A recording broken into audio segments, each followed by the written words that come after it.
Hello out there, everyone, and thank you again for spending a few minutes with me. We have been talking about building our business, and we are to our last video. This is video 5 in our series of building your business. I'm answering the question, Josh, what would you do if you were me and you wanted to focus on some things to build your business? So I've given you 4 tips already. This is our 5th and final one, and I'm going to take this series home with a bang. This is a big one. Could be seen as controversial. I hope you don't take it that way.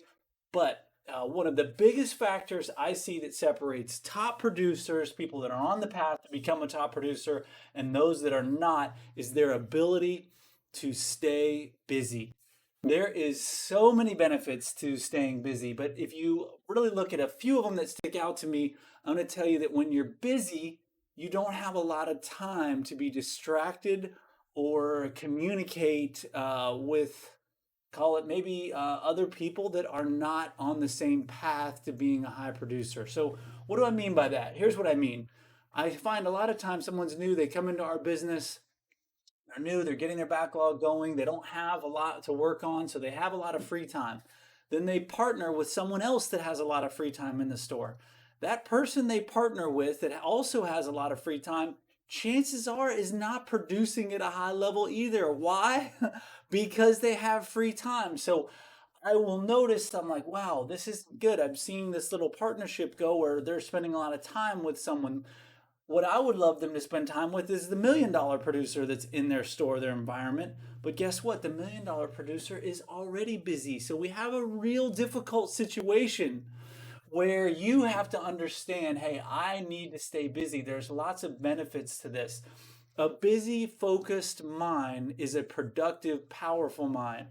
I think sometimes I use another crazy analogy here. If you want to hang with me on this, everyone knows a government conspiracy. We've all got them floating around somewhere, friends or family.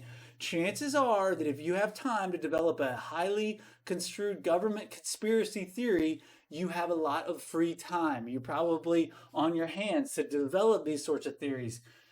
If you're staying really busy all the time and productive, these things just don't enter your mind. You're able to stay a lot more positive and energetic. So it's super, super important. Staying busy, what does that mean? It means in our business, utilizing your tools and also enhancing the environment that you're in to showcase to customers. What does that look like? Your AORs, hey, just fluffing and straightening out, organizing your catalogs, your fabrics, your tags.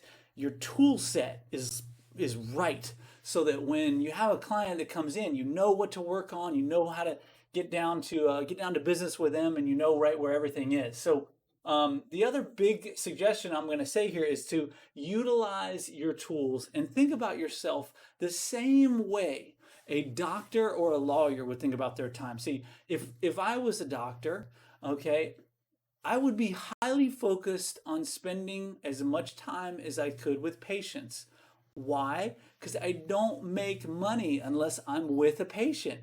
Everything else other than that, I may have to do some of it. I may have an office. I may have some admin I have to oversee. But ultimately, I know their job is get me in front of patients so that I can bill. If I was a lawyer and I was working on billable time, it would be the same quest. I'd be like, how do I figure out how to get more billable time? How do I connect more with clients? How do I offer them more so that I can increase my billing? So we need to think the same way that they do. And we need to understand that in our job, our pay, just like a doctor or a lawyer, is directly proportional to the amount of time we spend with a client, not just when they're in our store.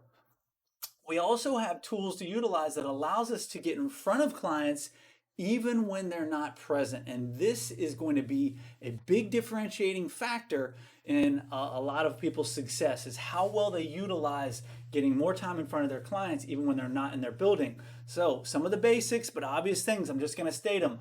Open sales report, communicating with clients. That should be a revenue generating tool. It always breaks my heart when someone submits something, and we saw it on the 360 reviews a lot, where they say, you know, you're stealing from clients when you let when with the 2-week communication commitment rule. I understand that this person is perceiving it that way, does not understand how important it is to communicate with clients. they're seeing it as a burden and then kind of flipping it in their head to think that it means we're taking or punishing clients. So it's just something we as a culture we're going to adapt and we're going to grow past. I know we're going to grow past that, and we're going to understand that our communication commitment is about building our relationships with our clients. It's about our mission statement, and it's also about creating more income, right? Just like a doctor or a lawyer, right? And reaching out to these clients and saying, hey, I just wanted you to know I haven't forgot about you. Hey, is there anything else that you might be in the market for that I can begin doing some research for you on, send you some information? I mean, who wouldn't love a phone call like that? So, Open Sales Reports Podium is an awesome tool. We can engage with clients even when they're not in the building. Perk, capturing contact information, following up with clients lets us win. What other things build us for improving our client time? Well, we know that we need an hour with each guest. So if we're below that mark, we need to refine things. We need to work on stuff, skills practices.